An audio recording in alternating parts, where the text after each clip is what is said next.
Students, welcome to the new class. This is Dr. Sanjana Sharma from the Department of English.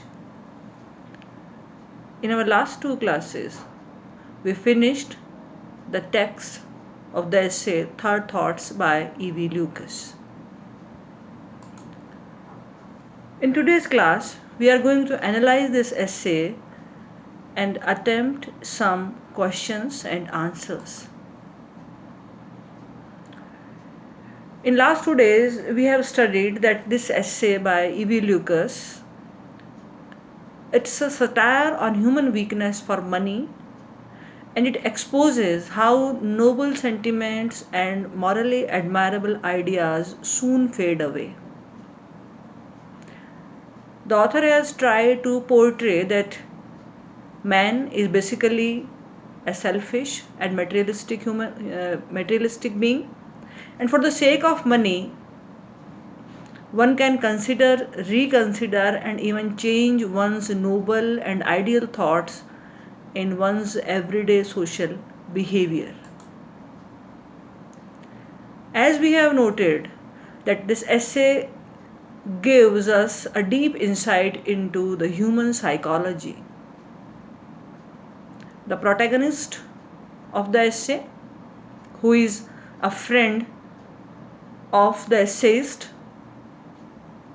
he says that dealer asks as much as he thinks he can extort, and the customer has paid it, is under no obligation whatever to the dealer. The narrative is a perfect blend of humor and satire. Now we come to the question and answer part. You have read this essay thoroughly and you have understood the events that occur in the course of this essay. By attempting these questions, we will try to comprehend deeper meanings that underlie this essay. So the first question is, who related the story to the essayist? So if you try to remember the very first line of the essay, of the essay says, the answer is there. If you remember, the essay says that a friend of mine related this incident to him. Now we come to next question.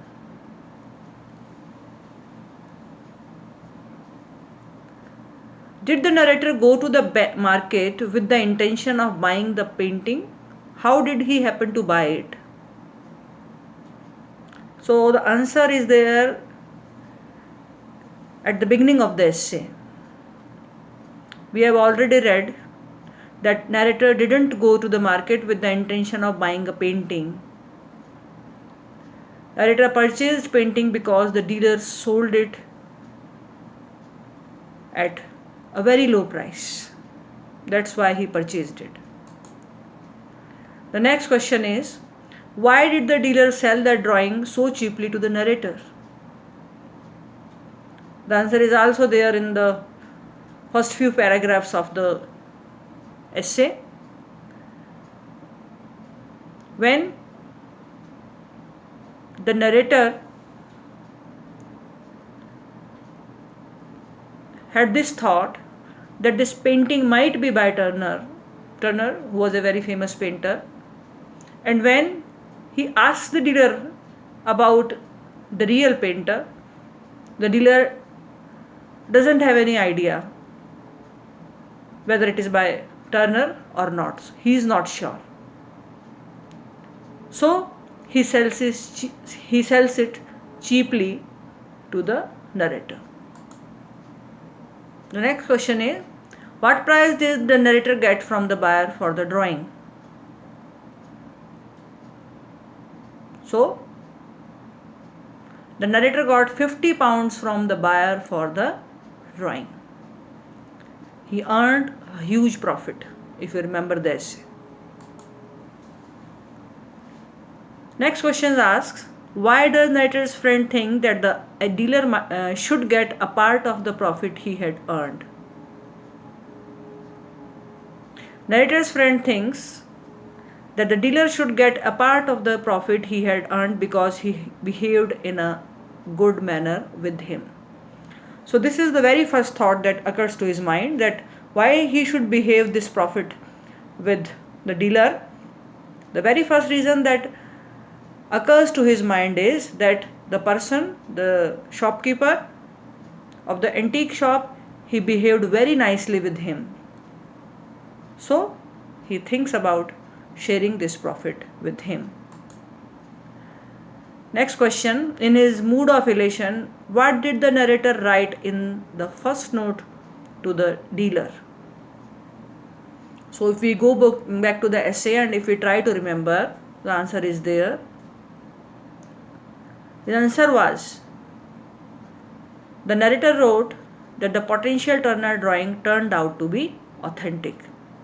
The narrator was correct.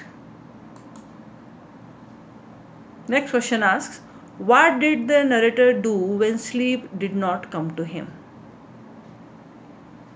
If we remember, when the bargain has been done, the narrator has earned a huge profit, then he thinks that the profit should be shared with the dealer. So he started to examine and re-examine his idea of sending a part of the profit to the dealer. Next question, why does the narrator term the bargaining as a straightforward matter between dealer and customer? So if you remember the last part of the essay, you can find the answer of this question in the last paragraphs of the essay. There, the narrator, he is confused, he is baffled. Well, what should he do? Should he share this profit? And how much money he should give him? At this time,